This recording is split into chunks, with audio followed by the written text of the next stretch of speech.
Okay, everybody. Well, welcome. And as we go, I'm sure people will be jumping on as well. So we may have a few more people join us, but we've got some great inspiration for the dads out there and for moms, of course. But dads, you too often get overlooked when it comes to parenting. And Clay Prickett, our guest today, is making sure that does not happen. So, Clay, why don't you tell folks a little bit about yourself and what you do? What is DaddioTime? How can it help dads? Yeah. Uh, hey, I'm Clay. I am a dad. Uh, Started DaddioTime to help design meaningful moments for dads and kids to engage together. Because in my research, I was finding that the father actually has one of the most significant impacts on a child's social and emotional development.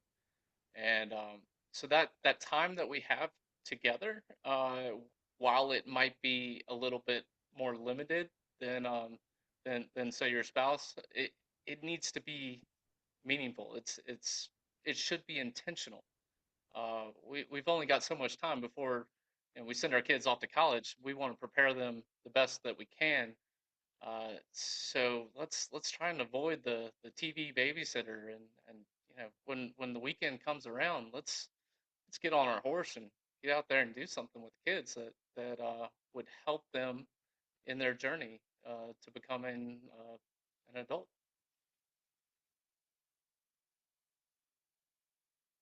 Wait, and I got you on mute. If we skip to next slide, I always laugh. I've got two lawyer parents, and they always are like, Peyton, you need a disclaimer. You're not a doctor. I'm like, yeah, but I've got multi years of experience. They're like, you're not a doctor. So I'm not a doctor. If you've got an issue that you need to see a doctor about, please go see a doctor. But I do have lots of years of educational experience, parenting experience, and reading research and books from people who are doctors about parenting. So that is what you get when you are online with us. All right, Clay, go ahead and skip to the next one. The good stuff we're going to start today with. We're going to start with some dad superpowers. What makes dads so powerful in our children's lives? Then we'll take a quick look at what kids need to learn from dads and need from their dads. And then a little bit of closing with some dad inspiration. So let's get started. Some superpowers of dads. Well, I'm curious what you think our superpowers are. Well, I laughed because when I the picture on the next slide I made for somebody, and one of the things I did when I was making it was I went to Chat GPT and I said, Chat GPT, what are the superpowers of dads? And it actually was, as Chat GPT is correct, but it's because I wanted to check my own assumptions. And as you said, Clay, when I was thinking, okay, what what are dads great at? And I think about when my dad, when I was little, my dad used to like play this game called Flip 'em, where he would come home from work at 8 o'clock and flip us over his head, right? And he would be the one who was like, yeah, you can climb up that slide and do it. While my mom was like, no, it's not safe, right? And then he'd be the one who was like, well, yeah, the boy who's not calling you because you want to date this boy and he's not calling you, it's because he doesn't like you. And he gave me a new perspective. And I was like, wait, what? How is this possible, Daddy? He was like, yeah, I hate to tell you, but that's just kind of how it is. And he'd be the one who was like, hey, here's the money jar. Here's you want to buy some new things? Well, like, great. We've got jobs you can do to earn for some money. And he's also the guy who, when I laugh, like when I got in trouble with my mom a lot, but when I got in trouble with my dad, it was big trouble because he got in his office a nice Mhm. lecture. That was worse than the, punishments my mom did. And not worse as in scary, but just more like memorable. And so that was, yeah, ChatGPT came up with these, but it absolutely affirmed what was my experience with my dad. What do you think about these, Clay? Are these right? Is ChatGPT Yeah, right? no. Dads, we're a different breed. We do things differently. We don't read instructions. We get in and we do. We just want to jump in and fix stuff, figure out how it works. There's a underlying curiosity, I think, within most men, and that's just so. Whereas perhaps your spouse has a lot of appreciation for the social sciences, for social interactions. Uh, Men are a little bit more biased towards physical understanding. We want to touch. We want to play with things. We want to roll around on the floor, and it's really a balance. I mean, kids need both perspectives, and I think particularly today where society is moving into a dual income household, that really gives us an opportunity to provide more balance in our kids' social and emotional development. We, they need us there to encourage risk, to give them that new perspective. It's we're both the nuclear household is really important for kids, and that's not always possible, but there's so much that they draw from both of us, and it's just a different way Yeah. that we engage with kids, but both are very important for them. Well, I think you make a really good point, Clay, because a lot of times, and especially if you grew up in a really traditional household, right, with like the dad who worked and the mom who stayed home and the mom took care of the kids and the dad took care of everything else, that model did kind of preclude kids from experiencing the really important stuff that dads have to give as caretakers, as role models, as wisdom guides in their lives. And especially today, we have so much research around resilience and how, oh, why are these kids having such a hard time? Why are they so anxious? Well, like maybe it's because they needed a little bit more of that rolling around on the floor, doing some risky stuff with dads getting in there being like, no, you can do it. Go on. Whereas a mom might be like, be careful. Right. Right, and particularly today with so much news at our fingertips, and hearing about tragic situations here and there, it just you get bombarded by it, and it almost puts you into this even more reserved mode where you don't want to let your kids roam the neighborhood. It's just while some of it is valid, I think in many ways it's robbing our kids the opportunity to really understand where their boundaries are. Uh, and a lot of it is just understanding their bodies. When we're rolling around on the floor with them, we're showing them those boundaries of, okay, well, that was too rough. You got to back off a little bit. Uh, so sometimes my wife gets a little upset at me. She's like, you're roughhousing too much with them, and they're taking that roughhousing elsewhere. They're getting in trouble with their peers or something, and it's it's really kind of the opposite. It's like they need us to show them where those boundaries are, and you gotta push it a little bit to find that. Yeah, and I think for a long time, particularly in the last maybe 10 years, that voice of dads or maybe it's not dads, maybe it's just sort of that voice of let's be a little risky, let's be a little rough, let's be a little independent. Let's where is the boundary? Let's find it. It's hard to parent kids who are like that. And so we've sort of quieted that voice a little bit. And I think, as you say, and there's research to back it up, to the detriment of our kids, right? Because when they don't know where the boundary is, they maybe take risks in unhealthy ways. And so I do think, as you said, it's so important, these superpowers that dads sort of innately have. And again, these are sort of stereotypes, right? But like there are things that, if you made a list about what are the top 5 mom superpowers, some of this might be on here, but it'd probably be a different looking list, right? Mhm. And I do think that we do need dads to be that strong second voice, in the ear of those children, being like, you've got this, right? Try something new. Yes, exactly. Yeah. Encouragement. Um, let's jump into what kids need from their dads. Uh, Yeah. there's a So tell great us about this slide play. What do they need? there's a great little booklet. I mean, it's 50 pages. It is a quick read by John Eldredge. It's called "You Have What It Takes," like $4 on Amazon. Uh, and that book really, I guess, was in many ways the genesis of my journey with Daddy Time.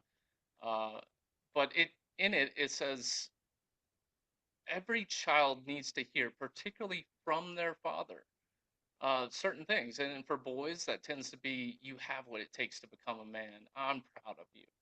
Uh,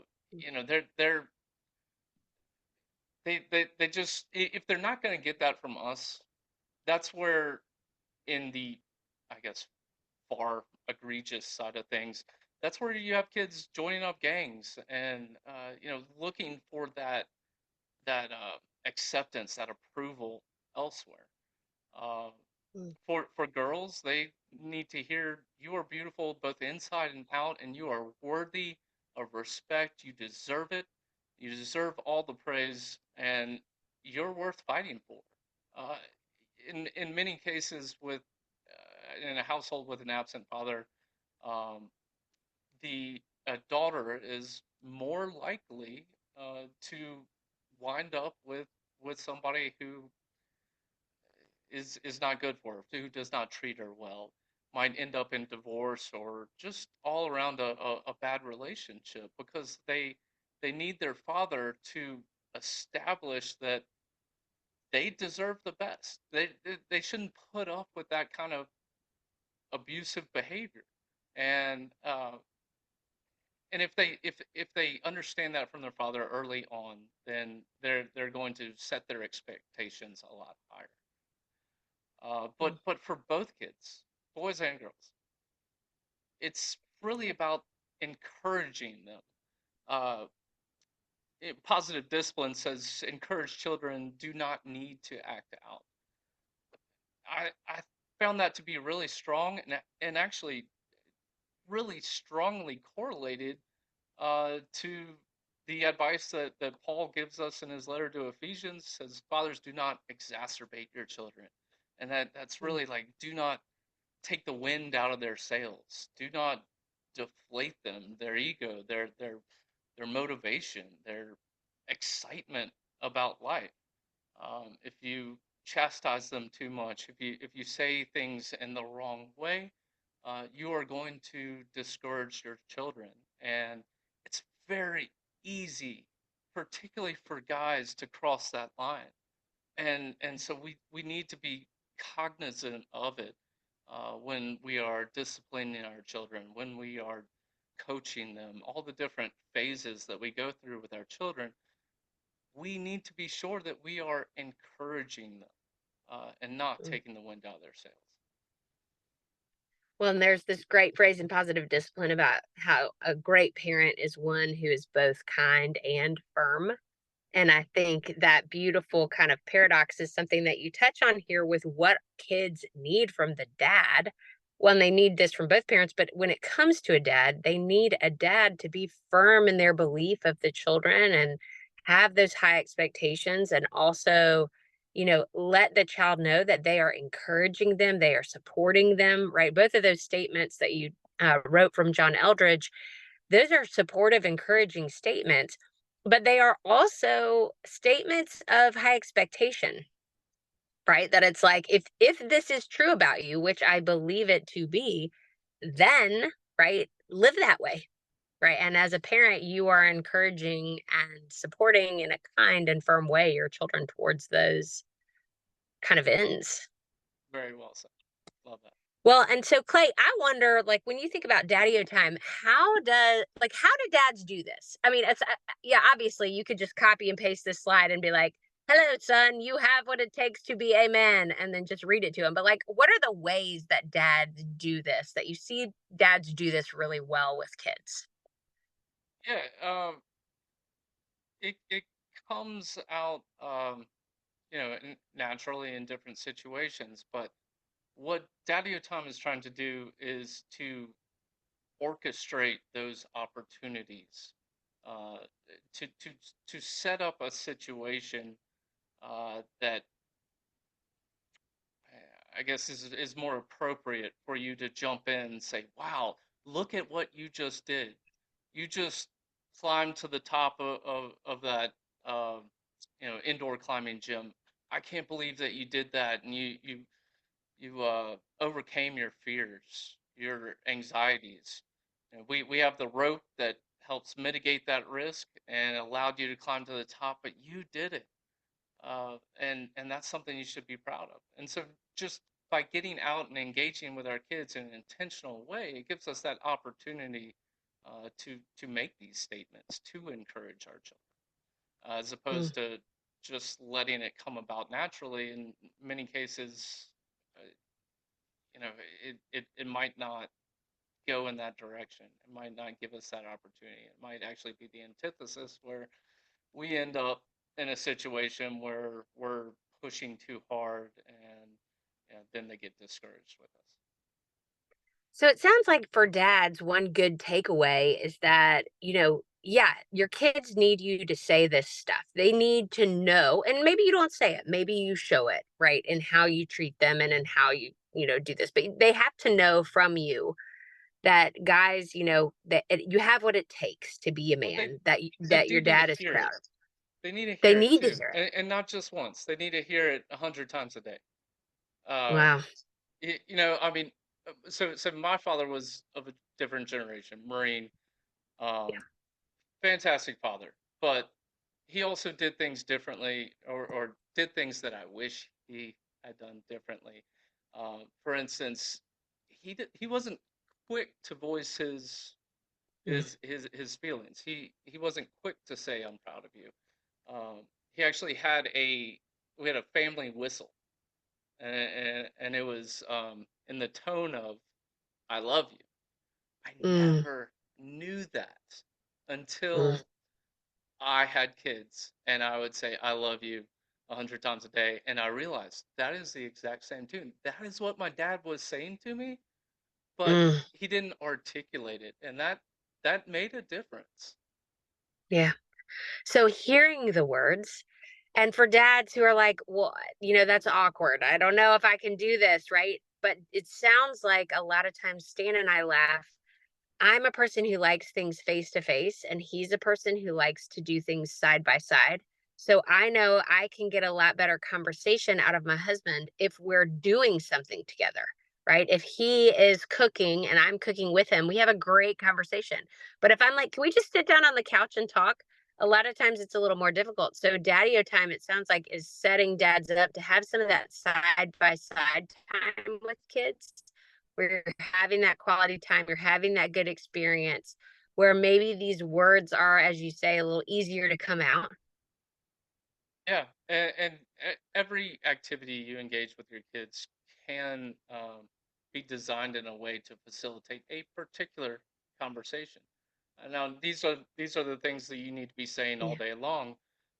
But there was also an instance that I had where my son was experiencing a lot of anger, and he just wouldn't open up to me about what was the cause of it, and it was difficult to. He didn't want to have a conversation about ways to manage your anger and things that you can do, and so I ended up just taking him to a junkyard. I gave the attendee $20, and he let us go smash some windows on an old car, and it was just it allowed him to change his attitude and be more receptive to a Mm. conversation about what was causing his anger and healthy ways to deal with it.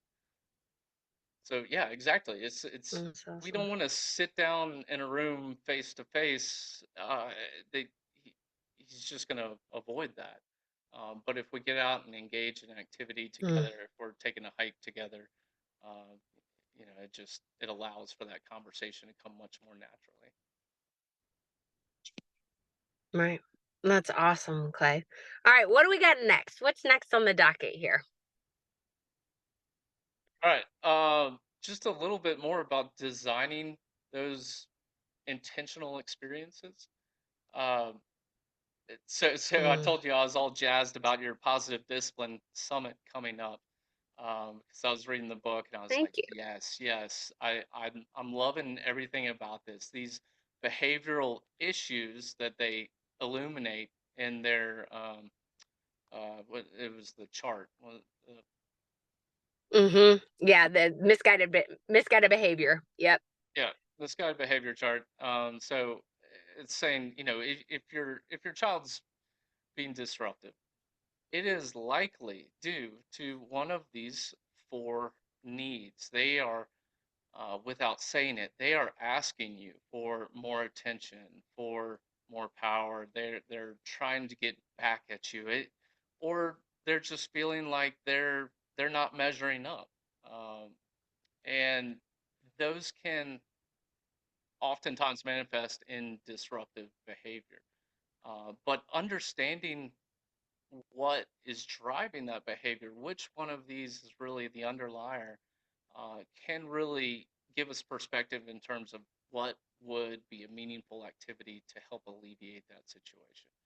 Uh, for instance, um, if they are assuming they're inadequate, if they feel like they're just being defeated and they're not good enough, uh, maybe that's an opportunity to take them to a dozen different high school sporting events just to help them look at what else is out there, help them uncover a new passion that would resonate more than just pushing, hey, I was an all-star baseball player, so you are going to play baseball and you're going to like it and you're going to win, and they hate it. So, can we help them discover a new passion that would alleviate that inadequacy? But we also need to consider their love language. Mm. Daddy Time's all about quality time, but there are also activities that we could design to promote words of affirmation. You know, the little things just to say, "Oh wow, look, you were able to figure out how that puzzle went together. You're doing a great job." These small little wins could be important from a words of affirmation standpoint to address that assumed inadequacy. Uh, Mm. Lastly, is kind of this temperament mindset that really drives your interests. So, a melancholic child would be a lot more predisposed to engage in a puzzle type activity, problem solving something. Whereas a sanguine child might want to do a father son event with their friends and their dads. Understanding what their underlying temperament is and perhaps what their existing interests are can open up the opportunity to explore other activities that are tangential in that space. This Clay, is kind that's of a so. formula. So the behavioral issue could also be it could be a character trait that you're looking to instill. You want to instill a sense of empathy, and their love language is acts of service. That kind of lends itself to uh, signing up for Meals on Wheels. Go and deliver some meals to some other needy people. Uh, Mm. and particularly if they're of the phlegmatic kind of mindset, which is a lot more predisposed to engaging with other people, understanding their feelings. Uh, but it's really deciphering what is driving them, and then we can come up with an activity and a talking point track that would reinforce what we're trying to teach them. Well, I think two things really stick out to me about what you just said. Number one is it's like the dad is becoming the student, or like they're studying their child, right? Instead of the child having to fit into what the dad wants or the parent wants, instead the dad is becoming a student of the child and with curiosity trying to figure out, okay, what's going on? what do you need in terms of your love language? I'm trying to learn about you and your temperament and interests. And then I'm going to design something that is going to have the best result for me and my child's relationship. And that feels a little bit like a paradigm shift from kind of, as we said, like back in the old days, parenting versus parenting now. And it seems like a really cool tool to be able to use as a parent. Um, the other thing I'm curious about is like if I'm a parent who doesn't know what are these temperament things that you're talking about? What is this love language stuff? Like what is this behavioral issue stuff? Is if I'm kind of stuck, is there a good place for me to start? Do you know anywhere? Patio time. Yeah, so we offer coaching services that it blends traditional parent coaching with this kind of active mindset. We want to make everything actionable, particularly because, like I said, men just we want to get in there and do. And when we see a problem, we see a leaky faucet, we're going to fix it. I'm not a plumber, but I got a wrench. Let me go in, figure out how to do it. And so, taking that mindset and applying it to our kids from a problem solving standpoint is kind of what resonates well with men. Uh, Mm, and- awesome. All right, well, we're running out of time, so let's skip to the next slide and see, is there what else? Oh my goodness, tell us about all this. What is this? all right, these are just kind of some fun things. So, you get on even Pinterest, but anywhere you Google like dad kid activities, it's gonna be boring stuff. It's like take them to the zoo, take them to the park. Well, can we be a little more fun? Uh, on top of being meaningful. Mm, So, some things that kind of popped up I want to share was for those of you in the Atlanta area, there is a place just north of here where you can drive tanks. That's pretty cool. But even just stuff around the house, letting your kids get up on the roof. I took my kids up there the other day, and they thought it was the coolest thing in the world. But again, we're showing them those boundaries. We're flirting a little bit with danger, but uh, at the same time teaching them how to be careful in such situations. mm, Other things like washing their car to help instill a sense of taking care of their things. Uh, Anytime you go to work out, anytime you leave the house, like why leave the house, go to Home Depot or something? Take the kids. You're working out, work out with the kids. Use them as weights.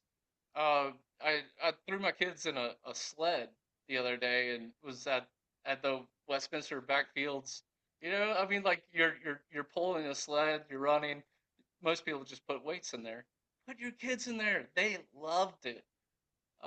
Just some other kind of fun ideas here are we got an endoscope. It's like $20 off Amazon, and we just stick it around holes in the backyard. See what's in there. mm, You find out that there's a family of animals living right underneath their feet, and that gives you an opportunity to have a dialogue. Okay, they created their perfect little family down here. What kind of family do you want to create one day? What would it take mm, to get there? Um, I got Mr. Hanky here because just my kids are 5, 3, and 3 months, so they love poopy songs, and that's just kind of like a guy thing that we would actually search on Spotify. Is there a playlist of poopy songs that's just like fart noises? Kids loved it. And then things like a secret handshake, just giving them that individualized attention to say, hey, you matter to me. um mm, yeah, a whole bunch of other things. Party City is a great place just to, if you're looking to kill some time, you need to kill 30 minutes, like go to Party City because everything there is like the kids will spend an hour picking out their favorite $2 little trinket and they'll be happy. You're killing time. Everybody, it's a win-win all over. Uh, some service projects, always great to do. We took a bee for a walk the other day. That was kind of fun. You put a bee in a freezer for like 5 minutes, no longer, but 5 minutes they'll go to sleep. You can tie a string around them, and you got them on a leash. And then you can just untie it when you're done. Yeah, yeah, no, we did. The bee was not harmed.